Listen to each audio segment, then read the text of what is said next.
ఈరోజు జరుగుతున్న ప్రెస్ మీట్కి ఇచ్చేసిన పత్రికా ప్రముఖులకి SO2GM మందమరి ఏరియా శ్రీ విజయప్రసాద్ గారు, DGM ఫైనాన్స్ శ్రీ ప్రసాద్ గారు, DGM రాజన్న గారు, పర్సనల్ మేనేజర్ శ్రీ శ్యామ్ సుందర్ గారు, ఏరియా ఇంజనీర్ వెంకటరమణ గారు, మిగతా అధికారులకి అందరికీ శుభాకాంక్షలు. Good morning. మరి ఈరోజు మనం ప్రెస్ మీట్ కండక్ట్ చేసుకుంటున్నాము. ఈ ప్రెస్ మీట్ సందర్భంగా మరి ఉత్పాదకత వివరాలు ఆల్రెడీ మరి మనకి తెలియజేశారు రాజన్న గారు. ఈరోజు మనకి మార్చ్ మంత్కి 2,24,000కి మనము 1,45,506 సాధించి 65%తోనే ఉన్నాము. మరి దీనికి ఉత్పత్తికి ముఖ్యంగా మనకి KKOCలో మనం అనుకున్న ఉత్పత్తి లక్ష్యాలను సాధించలేదు.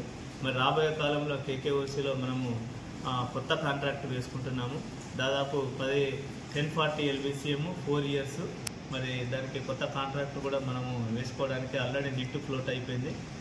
అదేవిధంగా మనకి రోజువారీ టార్గెట్ 8,615కి మనము 5,596 సాధించాము. KKOCలో మనకి కొత్త కాంట్రాక్ట్ వస్తే డెఫినెట్గా ఇంకా OB ఎక్స్కవేషన్ మనకి ఇంప్రూవ్ అయ్యి ఉత్పత్తి పెరిగే అవకాశం ఉంటుంది. ప్రజెంట్ మాత్రము OB పెర్ఫార్మెన్స్ దాదాపు 44% ఉంది. దాంతో కొంత కోల్ ఎక్స్పోజర్ తక్కువ వచ్చి మనకి KKOCలో టార్గెట్ రావడం తగ్గిపోయింది. అదేవిధంగా మనకు అండర్గ్రౌండ్ మైన్స్లో మనకి 80% ఉత్పత్తి మాత్రమే సాధించాము. సో అక్కడ కూడా ఉత్పత్తి పెంచుకోవడానికి ఆబ్సెంట్ తగ్గించడానికి యాబ్సెంటిజం వలన మనకి 16 డ్రిల్స్ నడపాలి, కానీ మనము 11-12 డ్రిల్స్ మాత్రమే నడుపుతున్నాము. 3-4 డ్రిల్స్ మనకు సెకండ్ షిఫ్ట్లో నైట్ షిఫ్ట్లో తగ్గిపోవడం వల్ల మనకు కొంత ప్రొడక్షన్ లాస్ అవుతుంది. సో యూనియన్ నాయకులతోటి మరి ఆఫీసర్స్ వెల్ఫేర్ ఆఫీసర్ తోటి మిగతా కమిటీ మెంబర్స్ అందరితోటి కౌన్సిలింగ్ చేసి మనము ఆబ్సెంటిజం ఇంప్రూవ్ చేసుకుంటే అండర్గ్రౌండ్ మైన్స్లో కూడా 100% సాధించడానికి. తర్వాత మనకు మనకు శాంతికనిలో మనకి ఈ మంత్ దాదాపు 265 మీటర్ల ప్రోగ్రెస్ సాధించాము. ఇది 2019 నుండి పోల్చుకుంటే 3వసారి హైయెస్ట్ సాధించాము. నెలకి దాదాపు 2,265 మీటర్ల ప్రోగ్రెస్ అంటే మంచి పెర్ఫార్మెన్సే. రాబోయే కాలంలో కూడా శాంతికనిలో మరి మంచి ఉత్పత్తి వచ్చే అవకాశం ఉంది.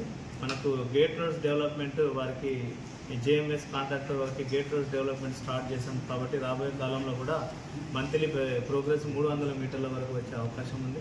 అదేవిధంగా కాస్పేట్ 1 ఇంక్లైన్లో కూడా మనకి శాండ్ స్టోయింగ్ సంబంధించిన preparatory arrangements 1A section side మ్యాండైడింగ్ ఎరెక్షన్, తర్వాత కొత్త శాండ్ స్టోయింగ్ బంకర్స్ కట్టుకొని అడిదిక్కు డీపిల్లింగ్ కూడా స్టార్ట్ చేయడానికి ప్రణాళికలు చేస్తున్నాము. కాస్పేట్ 2 ఇంక్లైన్లో కూడా రాబోయే కాలంలో డెవలప్మెంట్ తొందరగా కంప్లీట్ అయితే మనకు డీపిల్లింగ్ స్టార్ట్ చేసుకోవడానికి శాండ్ స్టోయింగ్ బంకర్స్ ఎరెక్షన్ కూడా టెండర్ వేస్తున్నాము. అదేవిధంగా KK5 ఇంక్లైన్ ఆల్రెడీ మనకు 100% సాధించింది.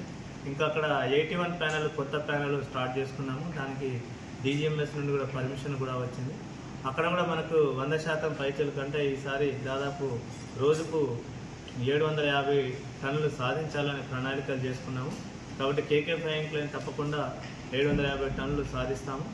మిగతా అండర్గ్రౌండ్ మైన్స్లో కూడా ఉత్పత్తి పెంచుకొని రాబోయే కాలంలో రోజుకు సుమారు 8,000 టన్నులు సాధించి మరి ఈ సంవత్సరం 25-26కి మనకు 27.8 lakh tons టార్గెట్ నిర్ణయించారు.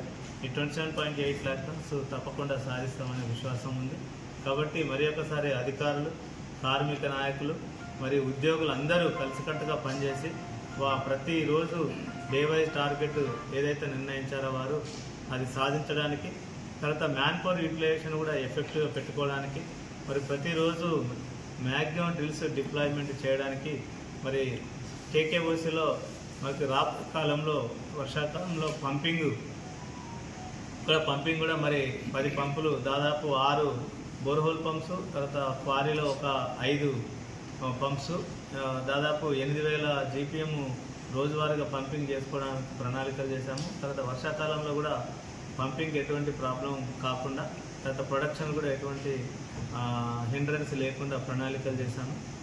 కాబట్టి మనకి ఫ్యూచర్లో తప్పకుండా ఆర్కేఓసి కూడా మనము 366 హెక్టార్ల ఫారెస్ట్ ల్యాండ్ కూడా దానికి మనము డైవర్షన్కు ప్రణాళికలు చేశాము. సిఏ ల్యాండ్ అథెంటికేషన్ వచ్చింది. ఇంకా ఫర్దర్ ప్రోగ్రెస్ కూడా మనకి సిఏ స్కీమ్ తయారు చేసుకొని ఎఫ్ఏసి మీటింగ్ కండక్ట్ చేసుకుంటే దానికి కూడా ఒక సుమారు 8 నెలల కాలంలో మనకు ఈసీ ప్లస్ మనకు ఫారెస్ట్ ల్యాండ్ డైవర్షన్ తీసుకొని ఆర్కేఓసిని కూడా ఒక సుమారు 1 ఇయర్ కాలంలో మనము మళ్ళీ రీస్టార్ట్ చేసుకోవడానికి ప్రణాళికలు చేస్తున్నాము. ఇది మందమరి ఏరియాకు సంబంధించిన ప్రోగ్రెస్ రిపోర్ట్. Thank you.